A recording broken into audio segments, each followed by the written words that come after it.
Good morning, everyone, and welcome to episode 5 of Lance Talks. Today I am not in my car, but I also realized, why would I limit myself to talking just in my car? I can literally be talking anywhere, and if I get the impulse to share a message, I will record in the given space that I'm in at the moment. So right now I have a certain impulse to share a certain message, and I will record right here.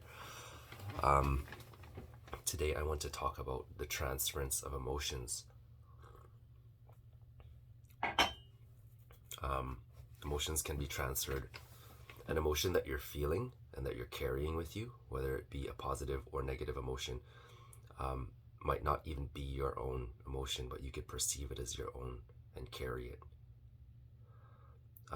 I was left with a very bitter emotion yesterday, and I didn't like how it was sitting in my chest, and I carried it with me for the whole day, and I knew it wasn't my own, but it was transferred from one person to the middle person, who then decided to transfer that emotion to me.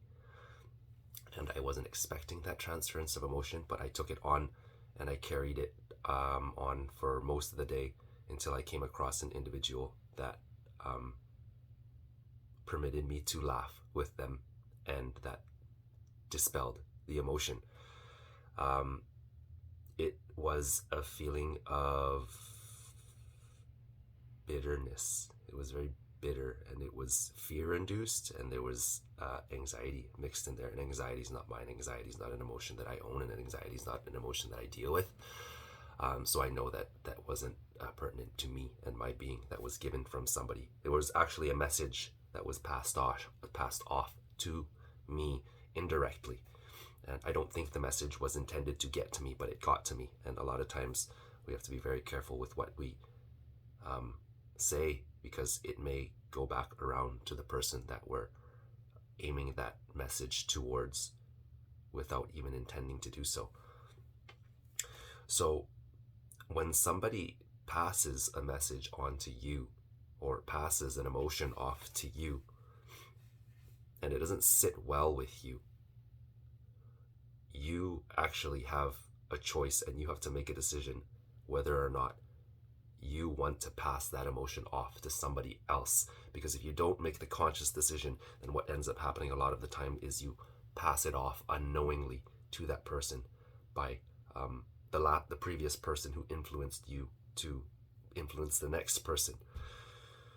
So it's a grand responsibility to decide whether or not we want to pass something off to somebody else. And we have to be conscious of what we're feeling at all times, and conscious of whether or not what we're feeling belongs to us, or if it came from somebody else. And if somebody else decided to go ahead and plant a seed in your mind, it is your job to unearth that seed from your garden and throw it the fuck away. Because if you don't, in a certain amount of time, that seed will sprout, and it'll be growing all over the fucking place in your garden.